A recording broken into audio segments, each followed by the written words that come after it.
Shenoya Douglas from Jamaica. So, haven't gotten a chance to, of course, go to Boys and Girls Champs this year. I've had the chance last year. Check out I'll link the video in the description. I was there with Sidious Mag. We shot a very in-depth and, documentary about Champs last year and the history and all that. Also went there in 2024. But this year, Shenoya Douglas, girls 100 meters, class one champ. Like this, I was up.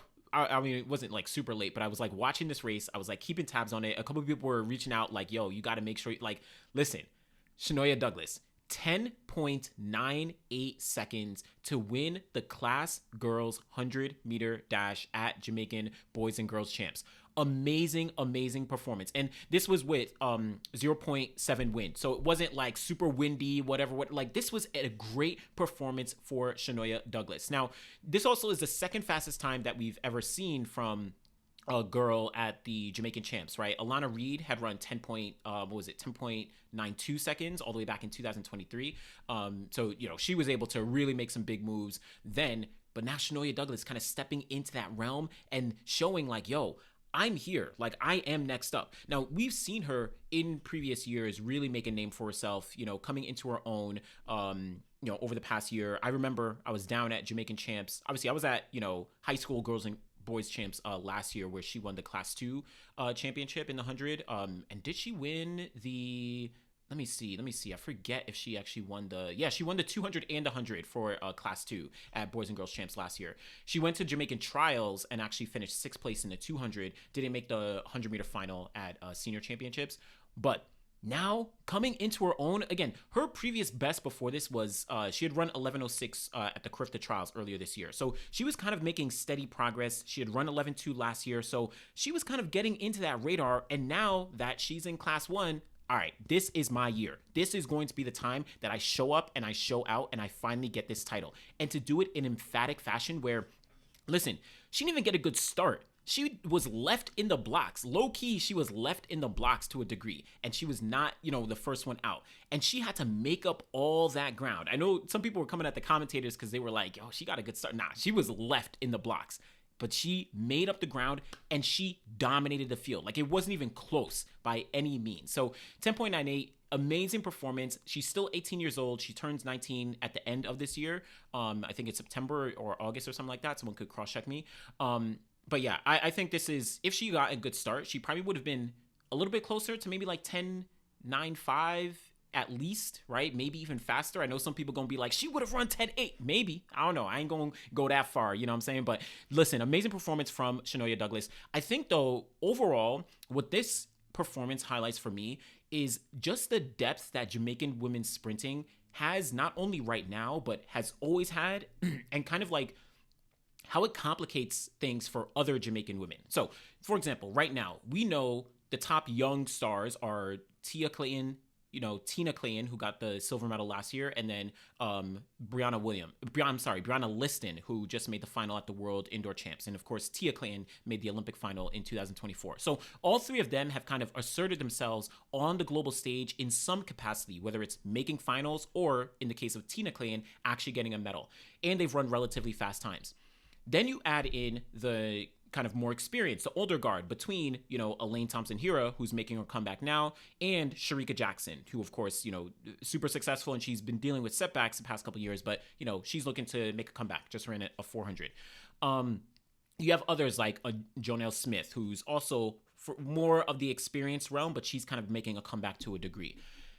What this kind of does highlight with Shanoya Douglas, and then even as I noted with like Alana Reed, who are the very, very young crop of athletes, they are ready to step in to potentially, run right beside the Tia and the Tina Claytons, or to, whenever that time comes down the line, quote unquote, replace the Shericka Jacksons and Elaine Thompson-Herahs. Just like we've seen in previous generations, like when Merlene Ottey and Juliet Cuthbert, right, and they got, Beverly McDonald's and, all of them, they got a little more experience. Veronica Campbell-Brown comes into the fold, right? Then around that, or you have Veronica Campbell-Brown, you have Sharon Simpson, you have Karan Stewart. As they, are kind of running, Shelly-Ann Fraser-Price also comes into the fold. All of them are running, really parallel. Then we enter the Elaine Thompson-Herah, right? That she starts to come in as the next generation. Sharika Jackson, same generation as Elaine Thompson-Herah, but steps into the short sprints in 2021, right? A new generation there. So as we're seeing, there's always kind of like a conveyor belt of young Jamaican sprinters, specifically on the women's side, and specifically when we're talking about the 100 meters, 200 meters to a degree as well. I'll talk about one athlete in a second, but there are always Jamaican athletes who are ready to step in and take over the mantle. As I said, now we're at the Tia Clayton, the Tina Clayton, the Brianna Liston era in a sense. But what this also makes really highlights for me too is how there's certain athletes who are in that fold and in that conversation or have been in that conversation, but really have to push themselves back into that conversation because they might be losing a little bit of ground, right? So, for example, we know Brianna Williams. Brianna Williams was one of those next up sprinters. We're talking 2019, right? We're talking 2021 at the Olympics. I think 2019, she had that case that didn't allow her to go to the World Champs in Doha. But then 2021, she's part of that 4x1, at the Olympic Games that wins the gold medal. And she's seen as the next generation.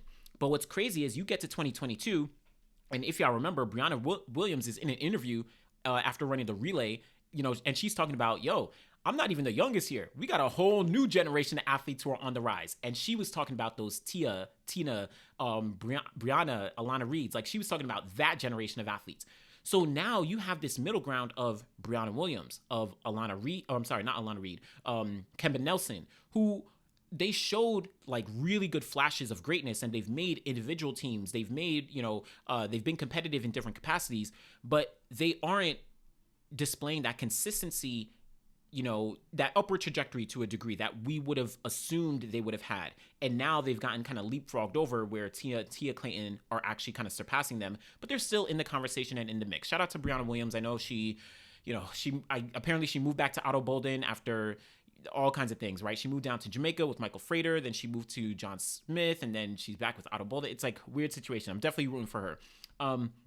But all of this to say that Shenoya Douglas, along with some others, they kind of highlight how if Brianna Williams, if Kemba Nelson aren't really on their toes, then there's always going to be a new athlete ready to kind of take that spot or ready to fight for that spot, right? To get onto an individual team, to run a fast time, to be part of the relay. All of that is going to be it just makes things very, very competitive.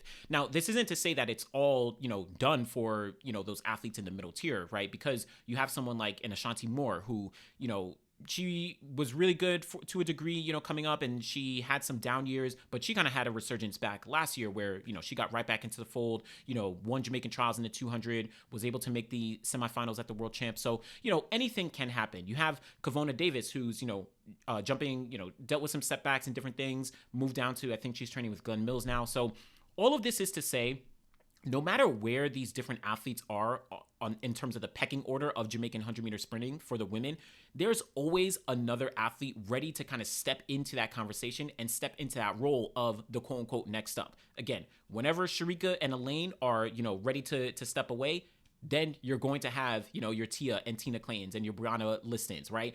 Maybe Brianna Williams and Kemba Nelson, maybe they do step, back up and they're ready to enter themselves in the conversation. Maybe Alana Reed and Shenoya Douglas, maybe they are ready to, continue to step things up and get down to those those 10-8s and all those kind of marks that, would really put them into like crazy realm, right?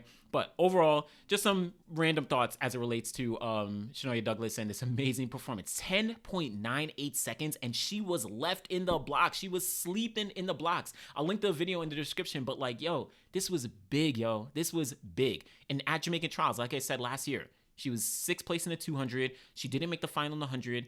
She's coming into her own, y'all. She's coming into her own. Look out for, what's going to be happening. Forget this year, but next year, when we have World Champs and Olympics in 2028, the following year, this is going to be this is going to be crazy. So let me know what you think. Again, link in the description for the video of Shenoya Douglas and also for the Jamaican Champs, Boys and Girls High School Champs video that, I did last year. So always appreciate y'all. Thanks.